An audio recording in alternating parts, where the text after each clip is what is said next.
Hey guys, welcome back to Bullfrog Hikes. Hope you guys are doing well. In today's video, I'm going to be discussing my budget for the Appalachian Trail, how much money I spent on the trail. I won't discuss the cost of my gear, at least the initial gear purchases. So this budget will only be accounting for how much it costs to actually live out there on trail once you already have your gear. And also that includes like traveling to the trail and back. So yeah, that's what I'll be covering today. Anyway, let's get started. So the first category I want to talk about is the biggest category, which is food. So on my through hike of the Appalachian Trail this year, I spent $5,346.46 on food. This is a lot of money, and it's pretty insane. So I was hiking for 5 months, which was a total of like 149 days. So I started April 1st and I ended August 28th. And so that 5 months is, I would say, a pretty average through hike, maybe a little bit on the faster side. The average hiker will do the whole trail in 6 months. The food that I was eating on trail, I'm gonna be honest, I was kind of spoiling myself. I just wanted to have fun out there. I went to a lot of restaurants. I ate out a lot. I tried to get beers as often as I can within reason. I'm a pretty tall guy. I'm 6'4". I weighed 240 pounds when I started the trail. So that's pretty heavy. I need a lot of calories to keep myself moving, and yeah, I kind of eat more food than most people do. So that could be part of the reason why I spent so much, but also I would resupply very often. So anytime I was in a town, I would resupply. So I tried to visit almost every town as long as it wasn't too far off trail. And I would carry less food that way. So I'd only carry like 1 or 2 days of food, get into a town, 1 or 2 days of food, get into another town. And this got kind of expensive. What would have been the more budget way to go is, well, number one, to carry a bigger backpack, because this backpack was kind of small. But if I had a backpack that could carry more food comfortably with like a hip belt and a frame and everything, I probably could have done just like really long stretches, like 5 days, not stop in a town, and then just 5 days, not stop in a time. And that's definitely cheaper, because if you space out your towns more, then there's going to be less temptation to spend money in town. And that goes for hotels too. But mainly for me, it was the food that I really spent a lot of money on. So yeah, ways you can save money on food. Other than that, I would just say you're going to have to eat kind of crappy stuff, unfortunately. You know, a lot of cheaper food that's higher calories, like maybe ramen and tuna packets, nor rice sides, maybe some beans and some minute rice. That was a great option. Idahoan mashed potatoes, lentils. There's a lot of different things you can cook on trail that are pretty cheap, but I didn't really like that. I just like to eat things that are just ready to go. I would carry out like restaurant food from towns all the time, whether it's just a Italian sub or maybe some McDonald's, or really anything that was like gonna stay pretty fresh in my pack. It wouldn't go bad too quickly. I would carry it out of town and I would eat it. And that was definitely expensive, but also much more enjoyable in my opinion. So yeah, that's kind of how it goes. If you want to have, I would say you don't want, when you're on a through hike, you're already uncomfortable in so many different ways. You're walking all day, you're carrying this heavy backpack. Even if it's ultralight, it's still going to be, once you add water and food, it's going to be 20 pounds. You're going to be carrying a lot of stuff. There's going to be a lot of discomfort. Maybe you're not going to get the best sleep sometimes. Maybe it'll be super hot or super cold, or all your gear gets wet, or you got to put away a dirty tent. There's just so many things that'll make you uncomfortable on trail. And I think at least having like food that makes you happy, that gives you energy, and that is delicious and not like super crappy all the time is kind of nice. So yeah, That's kind of one of the things that I spoiled myself with was food. And you could definitely spend less than 5.5 grand on food, but that's kind of what I spent. So hopefully that gives you an idea. All right, so the next category we're going to be talking about is lodging. I spent $1,927.76 on lodging. And for me, I really liked having a hotel room by myself most of the time. There were a few times I did split hotels, but it was kind of rare for me. I would try, if I was going to go into a town and not get my own room, I would honestly just prefer to not even stay there. Like, I would try to do laundry and get cleaned up. If there was a hostel, I'd maybe take a shower. And yeah, I would even stay at hostels. Like if they had a tent site, sometimes you can pay like $15 to stay instead of paying $35 to get a bunk and breakfast and everything else. And then sometimes breakfast is not even included in that 35. So you'll spend 35 on, or 25 on a bunk. In the north, it was like 35 for a bunk and up, by the way. Like it was, the further you get up north, the hostels definitely get pricier. But yeah, like when I was on the trail in the south, I would say the better, like the price you want to be looking for is around $25 per bunk. I think that's pretty fair most of the time. So they'll usually include the shower and hopefully laundry. Sometimes laundry will cost you like $5 because you got to buy the detergent. And then, yeah, I mean, other amenities, like they have loaner clothing, so you can wear clothes while you're doing laundry, which is kind of nice. But really, hostels just weren't my jam most of the time. I was kind of afraid of a few things. I really didn't want to get sick. People were getting norovirus on trail this year, just like every other year. It's been happening. And I was kind of afraid of that. I didn't want to get that. And not just noro, but staph infection. In terms of lodging, hotels would usually range, I would say like $100 for a room is like a reasonable deal. And if you're, because then you're splitting it, you pay 50-50 each. But I mean, some of the hotel rooms that I paid for, they were more expensive. They were 125, 175. When I was in the north, like in Gorham, there was a hotel where I think it was Quality Inn and they wanted like $225. So sometimes it really depends when you get to town. If you're there like around certain holidays or maybe on a weekend, the prices might be higher. And then if you're there when it's less busy, they might lower the prices. So yeah, there's another thing to kind of consider when you're trying to time your towns with like the week and trying to get in at a good time, and also trying to reserve in advance. That can be another way of saving you a little bit of money. But yeah, definitely towns, hotels, lodging, pretty expensive, but I would say I spent, maybe I spent a little too much, but it was reasonable. I think $2,000 was not too bad for lodging for the entire trail. So moving forward, subscriptions. This one was pretty big for me. So I spent $748.88 on subscriptions. I had my Zolio subscription, which was $57 a month. That's for my satellite messenger. So I got their unlimited plan just so I don't have to worry about getting charged like extra fees for going over their limit, because I would text a lot on my satellite device, as well as use the location check-in. They had like location share plus, so all those features, that was kind of expensive. But definitely unnecessary. You could go for the basic plan. You just have to be very mindful with how you use your device. So that was $57 a month. And then I actually had to double pay for my wireless carrier. So I had Verizon, and that was like $68 a month, I think.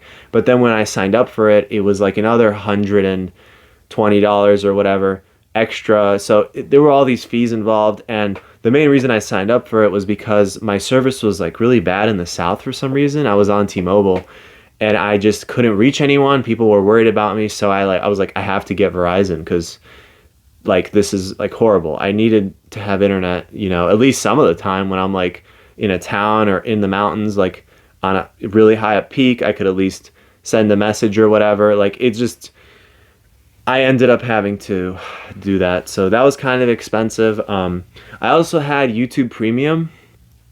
That was another like $15.25 a month. That was very, very much so required because I wanted those podcasts and downloads to be able to listen to music. So yeah, definitely spent a lot of money on that, a lot more than I thought I would. So the next category is permits. For permits, I spent a total of $65. So I had the Smoky Mountains permit, which was $40, the Shenandoah permit, which was $15, and the Katahdin Baxter State Park permit, which was $10. So there was only 3 that I'm aware of, and the Shenandoah's one was actually more than 15 because I actually forgot to pay the entry fee. I only bought the thru hiker permit, but apparently you also need to pay, I think, another $10 for the entry fee. Don't quote me on that. It might have been 15 actually. But I never paid it and no one ever checked me, so I never got in trouble. But I would definitely recommend that you get all the things for Shenandoah's because you do not want to get stopped and then be missing certain paperwork. And also what happened in the Smokies is on the very first day, they actually checked our permits. So I was really happy I bought mine because I was able to show them like, yeah, I have my permit, everything's all good. So yeah, definitely get your permits. Don't take that risk of facing a fine or getting kicked out of the park. It's just not worth it. So gear replacements, I spent $991.09 on gear. So most of the gear that I replaced or purchased on trail were shoes. I believe I bought 4 pairs of shoes, so I went through a total of 5. I started in the trail. I had a pair of Saucony's shoes, Saucony trail runners. Then I switched to Ultras, Ultra Olympus 5s. Then I went to the Topo Pro Trail Ultra Sport or something like that. Then those wore out pretty quickly, and I got the Merrells. The Merrells were really good, actually, a lot better than I thought they would be. And then I bought another pair of Merrells.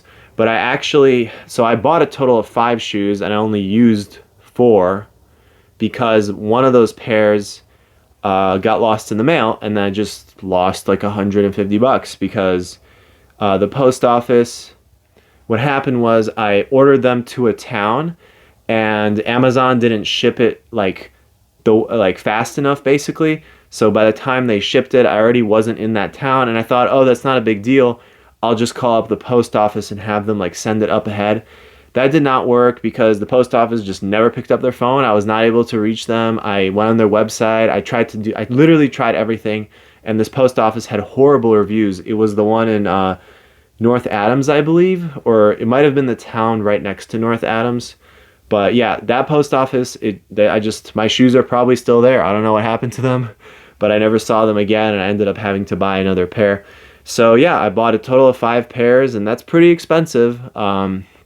So yeah, because they can be, I mean, some of the Ultras were like $200, but most of them were like $150 and $135, somewhere around that price range. So yeah, that's kind of how that went. Definitely it's a big consideration in your budget is make sure you have your shoes kind of figured out. And the thing is, if you're going to pre-buy your shoes before trail, that might be kind of difficult because your feet are going to change sizes almost for sure. So unless you know what size your feet are going to change to, and the only way you'd know this is if you have like prior hiking experience and you kind of know how it goes on one of these longer trips. But I ended up going up 1 size, so it was good that I didn't pre-buy all my shoes because I would have had the wrong sizes, and it was kind of good that I kind of went with the flow and just bought shoes as I needed them. So that worked out for me. The gear that I bought on trail besides for shoes were my sleeping pad up here. It's the Thermarest Z-Lite. I carried that most of the trail, and it served me great. The reason I bought it was because my X-Lite, which is actually right here, the Neo Air X-Lite. This is not the one I carried. The one I carried actually blew up. One of the baffles blew out.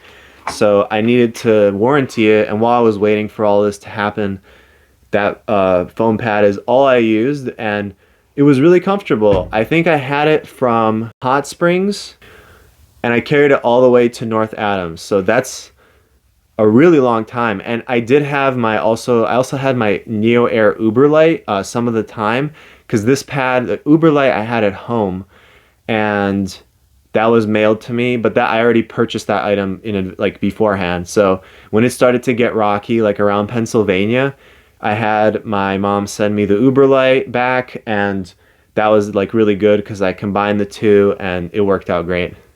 A lot more comfortable than sleeping on those hard rocks with the foam pad. And the thing I will say about that is, yes, you can get away with a foam pad, like sleeping on.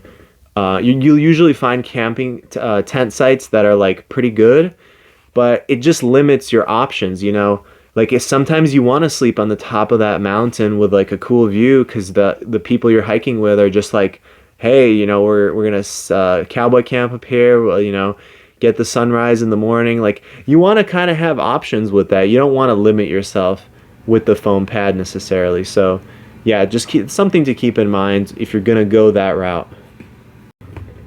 All right, so the next category is postage. I spent $124.73 on that. And yeah, mail's pretty expensive. The USPS flat rate boxes, they kind of went up in price. I think they're like $18 now, the medium size or even the small size. I don't exactly know the pricing, but those went up in price. I was primarily using Pirate Ship to send my packages to myself, and that saved me a lot of money. So I think I did okay. $125 on postage is not too bad or anything. And I did have to send a few boxes back home with gear in them, like I mentioned, when I sent boxes home from Gorham, from Hot Springs. There were several towns I had to mail stuff home. So yeah, it did stack up, but it wasn't too bad. Moving along is Shuttles. I spent $290 on Shuttles. That was, you know, kind of high, I guess, but there was also a pretty expensive Uber thrown in there because the Uber ride that I spent to get to Katahdin was included in that. So yeah, that was like $57 Uber. And I did also go to Washington, D.C., so I just threw in the cost of the ferry, which was, I believe, I want to say $20. And then, but to get back, it was like $50 or something like that. I think I spent a total of like $80, I believe. It was pretty expensive, but I got to see Washington, D.C. for the first time, and that was a really cool trip, and I really enjoyed going there. So, and then yeah, the last category is cash. Cash, I honestly don't even know what I spent a lot of this on, but because what I would do is I would go to ATMs, maybe withdraw like $200 at a time, and I did this several times because sometimes I owed money to a person because I split a room with them. Sometimes it was to pay for a shuttle, so there were different reasons I needed cash. I always felt like I wanted to carry some cash on me out there, just in case, you know. So yeah, I mean, that's mostly what it was, but also inside of that $927 is my flights. So one of the flights I paid for, it was a Spirit Airlines flight, and I think it was like $150, somewhere in that ballpark. And then the flight home, it was like a $300 flight because I kind of planned it late, but I paid for it with airline miles, so that was also not too bad. But yeah, so that's kind of everything. That's all the money that I spent on trail. And it all came out to a grand total of $10,421.29. That's a lot of money, and I don't know if it's 100% accurate, because there were definitely times where, when I sent myself boxes, you know, I'm not including that the cost of the food that I bought for those resupply boxes beforehand to have them sent to me on trail. And I didn't really do resupplies much. I maybe had like a total of 5-6 boxes, and they weren't always a full resupply. Sometimes they were just gear replacements that I needed, or like I was swapping things back and forth. But yeah, I mean, feel like 10,000 bucks, 10,500 bucks. It's a reasonable estimate for what it might cost you to through hike. Unless you're like really strict with your budget and you got everything planned out. And the thing is, like, I didn't want to limit myself on this hike. I wanted to like make sure I had fun. And having extra cash was just, it was so like vital, because if you're having a bad day, if you're not enjoying your hike and you're just like, all right, I'll go to town, I'll get ice cream, I'll get a hotel room, and I'll just take a couple of days off, you know? And not everyone got to do that. If they had a tighter budget, then they just had to keep hiking, despite them not enjoying it, because then the other choice would just be to quit, I guess, or they wouldn't be able to make it to Katahdin, because like, if you don't have enough money, you can't make it. So it kind of sucks. I would say definitely bring more money than you're expecting to spend, because you're probably going to spend more than you thought. You know, 2024, we got inflation. It's expensive out there. I'm actually starting to kind of think about how much money I want to spend on the PCT, because I've heard that trail is even more money. I mean, out there, you got California inflation, and it's a lot more remote. So some of these national parks and like pretty wilderness-like areas, they might charge you a pretty penny for doing like a basic resupply. So there's definitely I'm gonna have to make a lot more boxes for that, and rely on boxes a lot more on the PCT, I think, in certain areas. So I'm kind of expecting to spend even more on that trail, maybe like 12,000. I hope it's less, you know. It's not like I didn't try to save money where I could. Like, I tried to like have my expenses be lower, but you know, there were times I just needed to spend money. Like, I had to replace my trekking pole. This was another thing I forgot to mention. I bought new trekking poles because I had lost the ones that I started with. So that was kind of frustrating. And then the ones that I bought didn't end up working out the whole time. So I bought a second pair, and that one did work. But it was, I mean, I spent a lot of money on gear, a lot more than I thought I would.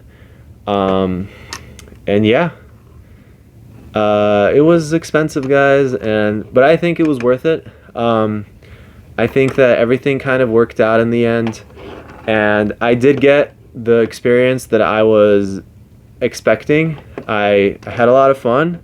I met a lot of cool people, and I became a thru hiker. I'm legit now, guys. I summited Katahdin. It was awesome.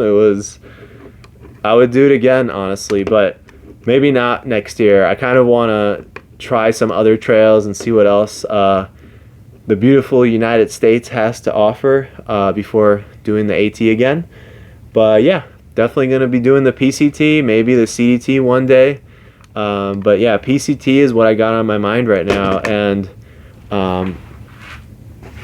that's my backpack that I'm going to carry for it, hopefully. So I got to look more into that pack, because there are a few things I kind of don't like about it. But we'll kind of make another video about the backpack, because this one, I don't think that thing will be smart to take on the PCT. I just, you know, with the bare canister and extra water and a 5-day food resupply, I mean, that's gonna suck in this backpack. It's just not gonna be comfortable for me. So hopefully that thing will be able to handle it, but stay tuned for that. I'm just gonna make like an initial kind of gear review of the Neighborhood Packs Meadowlark 30-liter pack. By the way, it says it's 30 liters, but I don't believe it's 30 liters. I mean, look at this thing. It's like, they call this 30 liters. And what's even crazier is that Waymark calls this one 35 liters. And there's a lot more pack, in my opinion, on this pack. So I guess the mesh pocket is technically bigger on the other one, because this one doesn't stretch as much. But yeah, I'm gonna make a whole other video about this. Stay tuned for that. I hope you enjoyed the video. Please leave a like and comment and subscribe. Also, I wanted to mention I did post a bunch of stories on my highlights, so you can now go on my Instagram account and see everything and it's categorized by state. So if you want to watch how my hike went state by state, you should be able to see everything from there. So definitely check it out if you're interested. But yeah, otherwise, I think just on a final note, I think for now, my YouTube channel, I want to focus on like gear, videos like this, just talking about my experience, answering questions. And yeah, if I do decide to go on any future through hikes, I'm going to try the vlogging thing again. I'm actually going on a through hike with a friend of mine coming up early January and late December to early January. We're going to be going to southern Illinois, and we're going to hike the River to River Trail. Not a very well-known one, but this might be more of a winter hike because it's getting cold. So that's kind of exciting, and for that trip, I actually do want to take my Meadowlark 30 liter, and I think it'll be super exciting. So I'm gonna try to vlog it and kind of make like a nice little vlogging series. But yeah, no promises, but I'm gonna do my best this time to try to get it done. But yeah, guys, thank you so much for watching, and I'll see you next time. Bullfrog Hikes signing out.